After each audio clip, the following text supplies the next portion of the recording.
চিল খাবে দানা, আর টিয়া পাখি খাবে চিকেন, আর মুরগি খাবে লঙ্কা। আরে নেইমার, তুমি তো সবাইকে ভুল খাবার দিয়ে দিয়েছো।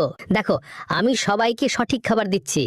মুরগি খাবে লঙ্কা, আর টিয়া পাখি খাবে দানা, আর চিল খাবে চিকেন। আরে মেসি, তুমি আরো গোলমাল করে দিয়েছো। দেখো, আমি ঠিক করে দিচ্ছি। চিল খাবে লঙ্কা, আর টিয়া পাখি খাবে দানা, আর মুরগি খাবে চিকেন। আরে তোমরা সবাই পাগল নাকি? সব গোলমাল খাবার দিয়ে দিচ্ছ। দেখো, আমি সবাইকে সঠিক খাবার দিয়ে দিচ্ছি। তার আগে বন্ধুরা, যারা এখনো সাবস্ক্রাইব করনি, তারা এখনই সাবস্ক্রাইব করে আমাদের 2 লাখ সাবস্ক্রাইবার কমপ্লিট করতে সাহায্য করো। চিল খাবে চিকেন, আর মুরগি খাবে দানা, আর টিয়া পাখি খাবে লঙ্কা।